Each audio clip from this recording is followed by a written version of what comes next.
Magandang araw po sa inyong lahat mga karibyo natin at welcome back dito po sa ating munting channel Pinas News Review kung saan re-reviewin po natin ang mga mahalagang balita dito sa Pilipinas. Mga simpleng komento sa mga issue dito sa Pinas. At ito nga mga karibyo natin, paninira kay VP Sara Duterte. Walang epekto. DepEd, most trusted government agency. Yan mga karibyo natin, patungkol po riyan ang ating aalamin mula po rito sa channel ni Taong Kalye. Yan mga karibyo natin, nasa description po ang full video link ang balitang ito. Subscribe na po kayo kay Taong Kalye. Right? Alright mga karibyo natin, kung bago ka pa lang at di pa po nakapag-subscribe sa ating munting channel, please don't forget to subscribe. At i-click na rin po ang bell notification para updated ka po sa lahat ng ina-uploads nating reaction video. At eto na nga, sama-sama sabay-sabay po natin pakinggan, panoorin at bigyan ng reaksyon ang balitang ito. Eto na po.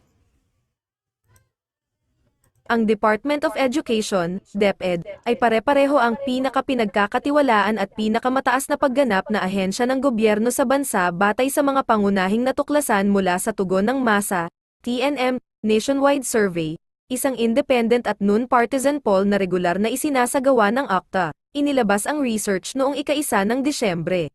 Ang focus ng mga resulta ng survey ay sa trust and performance ratings ng mga piling ahensya ng gobyerno. Ang DepEd, ayon sa mga resulta, ay palaging ang pinaka-pinagkakatiwalaan at top-performing na ahensya ng gobyerno na may 79% at 80%, ayon sa pagkakasunod, sa third quarter 2023 Turnham Nationwide Survey.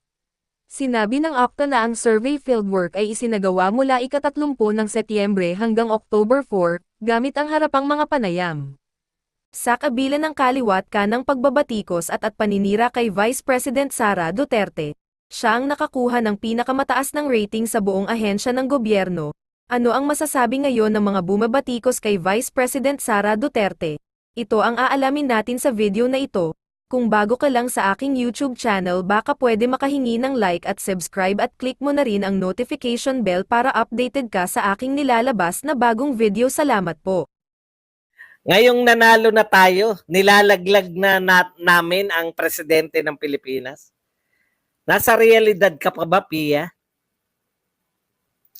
Yung presidente ba ng Pilipinas ang tinanggalan ng CIF? Ang alam ko, ang presidente ng Pilipinas may CIF pa rin hanggang ngayon. 405 billion, ay 4.05 billion. So, eto muna mga karibyo natin, patungkol po riyan sa pagiging number 1 na naman ni, diba? Ni Vice President Sara Duterte dito sa ratings nito mga karibyo natin. Pahiya na naman po, Pahiya na naman po, ha?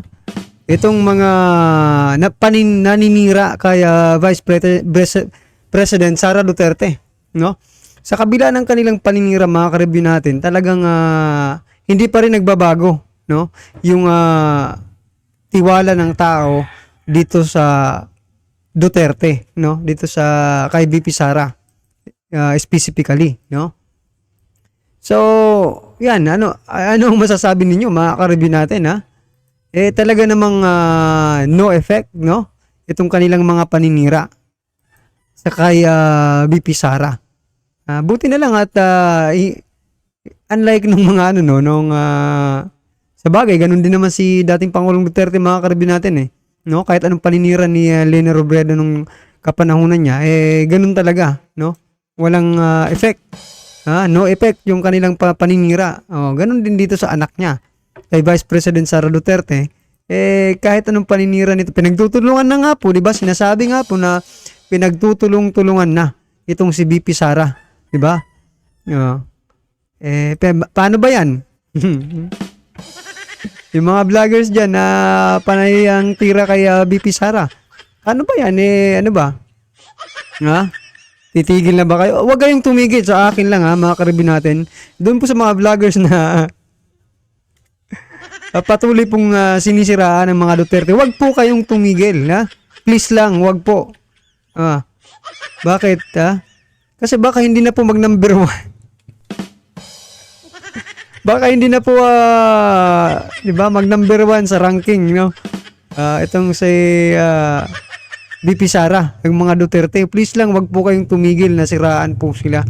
Dahil nandito naman po yung mga ibang vloggers, tulad ng dito sa channel natin, mga karibin natin, na talagang solid po tayo mula noon hanggang ngayon, no? Ngayon ng mga bumabatikos kay Vice President Sara Duterte. Ito ang aalamin natin sa video na ito.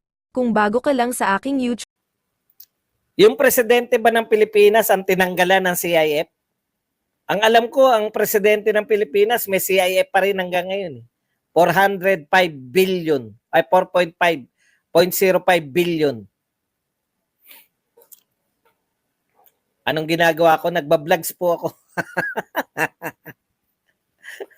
Talaga ba? Ang presidente ang nilalaglag. Ang presidente ba ng Pilipinas ang tinanggalan ng CIF? Ang presidente ba ng Pilipinas ang may tatay na inaakusahan na papapasukin ng ICC? Ang presidente, teka muna. Alam ko may binabanatan kami. Ang binabanatan namin, Martin ang pangalan. Ha? Lantad na lantad po yan. Sino po binabanatan natin? Sino po ba ang speaker na tinatawag na binibira namin? Sino po yung speaker na nagtakal? Pangalan po ba ng ating presidente, Martin? alam ko ang binibira namin si Martin. Eh. Bakit? Baka ganun na rin po, Sir Badong, no? Baka ganun na rin po yung pagkakaintindi nitong mga ito, di ba? Kasi nga po, di ba, magpinsa. Kung ano po yung gagawin ni Martin, mga karibin natin, magre-reflect po yun sa kanyang pinsan, no? Na ating Pangulo, mga karibin natin. Sapagkat magkaisa po sila ng gobyerno. Iisa po yung kanilang adhikain, mga karibin natin. Yun nga lang, mga karibin natin, parang hindi lumalabas na nagkakaroon ng unity dito, no? Pero sinasabi nga ng ating mga ka-review na mas makapangyarihan pa. Itong si Martin, mga ka-review natin, di ba? Kaysa dito kay PBBM. Kasi, di ba, sinusuway yung mga sinasabi niya. Parang hindi sinusunod, nagbibingi-bingihan, ano ba? Patuloy lang, sige, magpatuloy lang kayo, siraan nyo lang si BP Sara. At least ngayon, alam na natin, di ba, mga karibin natin, na kahit anong paninira ng mga ito kay Vice President Sara Duterte, di ba, ganun pa rin po at nadadagdagan pa siguro yung pagtitiwala ng taong bayan dito sa ating mahal na Vice Presidente, di ba? Ngayon lang po tayo nagkaroon ng, di ba, ng magkaalyansa talaga. Uniteam, di ba? Uniteam na Presidente at Vice President. At ngayon lang din po tayo nagkaroon ng, hindi lang ngayon, no? Kaso walang nangyayari ngayon, kakaiba, mga karibin natin, no? Kasi kung dati noon kaya dating Pangulong Duterte, si Lenny, mga karibin natin, no? Magkaibang partido naman yun. Pero dito, mga karibin natin, no? Magka-alyansa. Tinitira. Iba talagang nagagawa ng politika, mga karibin natin, no? Iba yung nagagawa ng gusto mo talagang magserbisyo sa taong bayan at saka yung namumulitika ka lang, di ba?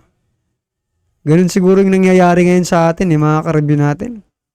Sinasabi nyo na nilalaglag namin ang presidente. Si Martin po ang binibira namin. Martin ba pangalan ng presidente ngayon?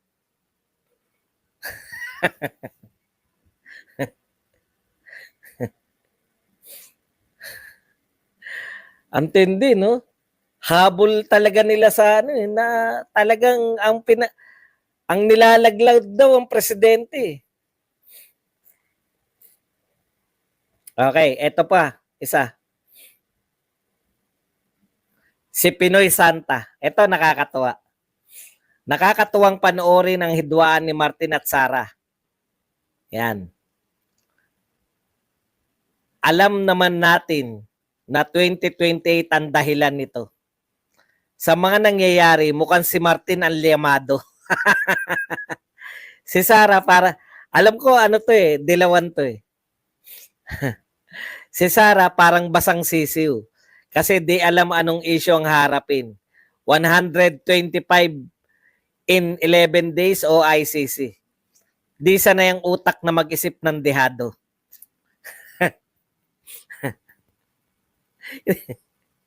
Hindi ko po maintindihan 'to sinasabi ni Pinoy Santa, no? Sa hidwaan daw po ni Sara Duterte at ni Martin, liyamado daw si Martin. Saan liyamado? Sa survey? Saan liyamado si Martin? Sa suporta ng tao? Ha? Saan po liyamado si Martin? Paulit-ulit naman, Chowa, kung wala kang sasabihin na umuulit-ulit ka lang, Yan mga karibin natin, no? Parang napapagalitan tuloy mga karibin natin na itong mga supporter ni Martin Romualdez, mga karibin natin, parang pinapalakas na lang nila ang kanilang mga loob, mga karibin natin, no? Ha? Biruin mo. Oh, sabihin na natin na dihado nga, ano? Talagang dihado si dating Pangulo ay si Vice President Sara Duterte, mga karibin natin, sapagkat pinagtutulong-tulungan ninyo. Pero hindi naman ibig sabihin nun na talagang papatalo. Kaya nga ito, mga karibin natin, isa na po ito na ebidensya na kung saan, no, most trusted agency, no, ang DepEd, mga karibin natin. Oh. So, ito malaking sampal po ito doon sa mga kritiko, mga karibin natin, na patuloy na sinisiraan, no? Itong si BP Sara. buburahin na kita. Isa pang salita mo niya, wala namang katuturan. Maganda ka sa edad mo.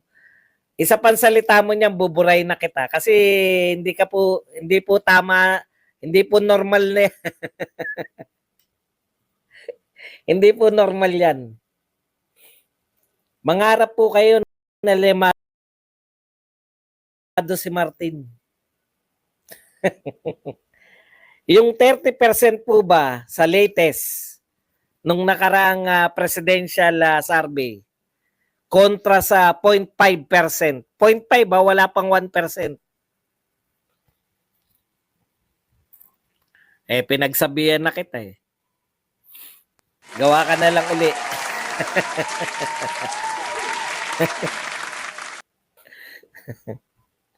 Okay. Yung po bang 30%, yung po bang 0.5% mas mataas sa 30%? Realidad po pinag-uusapan natin, hindi po yung mga pakiramdam ninyo. Nalyamado. Okay.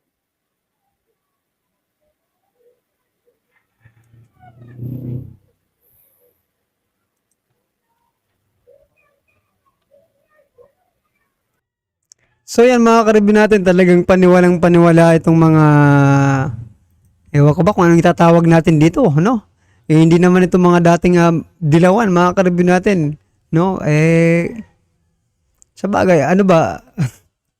Ayun nga po, ano ba ang tawag dapat dito sa mga ito, ng mga supporters ni Speaker Martin, mga karibin natin? Ano ba to? Tatak Martin ba ito, mga karibin natin, ha? Anong masasabi niyo dyan, mga karibin natin, sa pinagsasabi nila na liyamado na sila? Mga ka-review, parang sinabi na lang, talo ka na. Sara, talo ka na, BP Sara. Wag niyo na mga siguruhin, mga ka-review natin, yung mga pinagsasabi ninyo, sapagkat hindi rin naman patatalo ang mga Duterte, mga ka-review natin. Sinasabi nga, di ba? Na sige, patakbuhin niyo na si Martin, di ba? Para magkaalaman na. Taong bayan pa rin naman ang magdidesisyon, di ba? Kung sino ang kanilang pagkakatiwalaan, ng kanilang, di ba? Buhay na, di ba? Buhay na lang, sige. Pagkakatiwalaan ng kanilang buhay, no? Pagkat ngayon po ay talagang yung presyo ng mga bilihin natin ngayon, mga ka-review natin, ay talagang pataas ng pataas. Nako, at saka palapit na rin ang Pasko, mga ka-review, no? Uy, yung nga palang lindol kagabi, mga ka-review natin, no? Sa Surigao pala yun, mga ka-review. So, ingat-ingat po kayo dyan. Sa mga taga Surigao at doon din po sa mga apektado ng lindol, mga ka-review natin. Dahil dito sa amin, mga ka-review natin, no? Medyo malakas din yung tama. So yan mga karibin natin, ano po ang inyong reaksyon dito sa naging balitang ito? I-comment lang po sa baba para at least alam po ng ating mga kababayan ang inyong pong nararamdaman patungkol po sa balitang ito, right? Alright mga karibin natin, kung bago pa lang at di pa po nakapag-subscribe sa ating munting channel, please don't forget to subscribe at i-click na rin po ang bell notification para updated ka po sa lahat ng ina-upload sa nating reaction video, at wag din pong kalimutan mag-subscribe kay Taong Kalye. Yan mga karibin natin, nasa description po ang full video link ang balitang ito. Subscribe na po kayo, Taong Kalye.